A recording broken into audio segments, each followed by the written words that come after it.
there's indeed a lot to celebrate if you take a look at the hard facts. Hong Kong's per capita GDP, for instance, has doubled since its return from 25,000 USD to nearly 50,000 USD. The stock market value increased by some eightfold. The average man and woman in the city are living 6 and 5 years longer, the highest life expectancy in the world. Hong Kong has consolidated its status as the international trade, finance and shipping center. Its total foreign trade in goods more than tripled to reach around 1.3 trillion US dollars in 2021. It's the mainland's largest source of inbound direct investments and outbound investment destination. It's the world's largest offshore renminbi business center, handling over 70% of the total share. As of April 2022, over 1,300 mainland enterprises were publicly listed in Hong Kong, accounting for over 53% of the total number of companies listed there.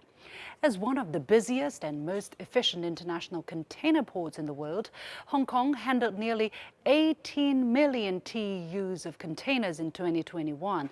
The port provides some 270 international container liner services per week, connecting nearly 600 destinations worldwide.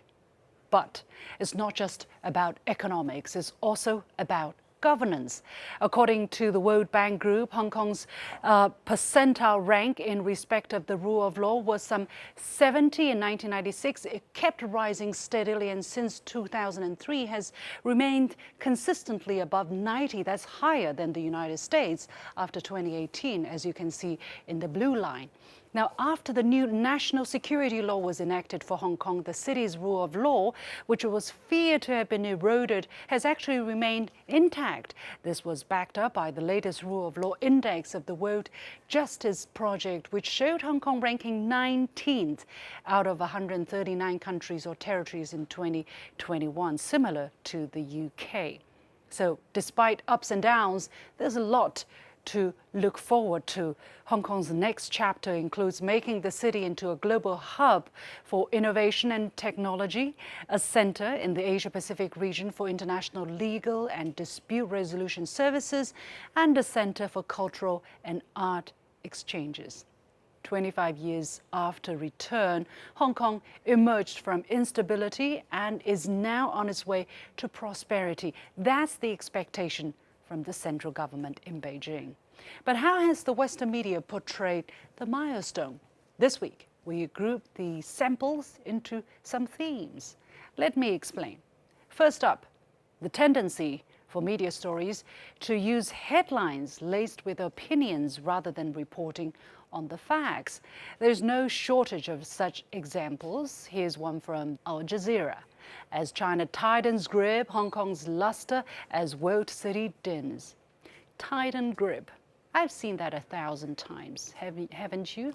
It's so boring. I mean, if you want to talk about this, at least find a different expression or a different way to put it, right? Or maybe the writers or the editors are tired of smearing Hong Kong too. Beware of such word game, by the way. When China strengthens national security, it's called tightening grip. When a Western country does that, what would it be called? Improving governance or promoting national security? All these stories, in my eyes, miss one big point. The measures taken by Beijing over the past few years was a reaction to the brewing political instability in the city. For years, Beijing adopted a largely laissez-faire attitude towards Hong Kong's affairs, only to find the situation potentially spiraling out of control, compelling the central government to intervene. That's what happened. Don't get that wrong. The next thing we noticed is some questionable logic being used to support a certain idea. Here's what I mean. And this is a story from AFP published by Radio France International about Hong Kong's economic importance. The article shows how Hong Kong's economy has evolved since 1997, saying China's meteoric rise in the past 2 decades yielded vast benefits for Hong Kong, which became the gateway for mainland firms to raise funds and for foreign businesses to access what is today the world's second largest economy. That is true. But then the article says Hong Kong's GDP, meanwhile, has gone from being equivalent to 18% of mainland China's in 1997 to less than 3% in 2020. Well, it's also true. But does it mean that Hong Kong's future is uncertain? I don't get it.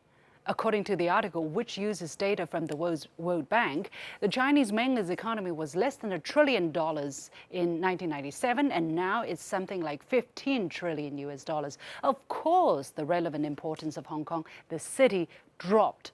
It's only natural, right? Does that mean the future of Hong Kong is uncertain? Not necessarily. But it does show how data can be skewed to try and paint a certain picture. And finally, let's talk about photographs used in articles on the 25th anniversary. Most of the articles we just talked about use the same, almost the same combination of the same formula: police, protests, and pandemic, as if that's all what Hong Kong is about. Since they say a picture is worth 1,000 words, I'll save my breath. A few media, including the CNN, The Guardian, and Washington Post, actually came up with the idea of publishing photo galleries to sum up Hong Kong's recent history. Good idea, nice idea, but take a look at some of the pictures that were on show and tell me how you feel about these images. British soldiers posing with broad smiles, a British royal family inspecting the poor in Hong Kong, or British gentlemen posing for a group photo, so on and so forth. The colonial era looked romantic, almost with a touch of nostalgia. Not only that, you would also notice all these media use the color black as a background, implying what? That this is something to mourn for instead of to celebrate? For the West, maybe it is something to mourn for, that they are losing leverage and influence in the city, that Hong Kong is no longer a defenseless place, that under Chinese rule, Hong Kong, despite challenges, remain alive and kicking, that China has managed to bring stability back to the city despite all kinds of efforts to destabilize it. Let's mourn, indeed, for the West's failure to use capitalist Hong Kong to sabotage socialist China. The day when the West is able to accept that fact, that Hong Kong is part of China, we may see more neutral reports in the media.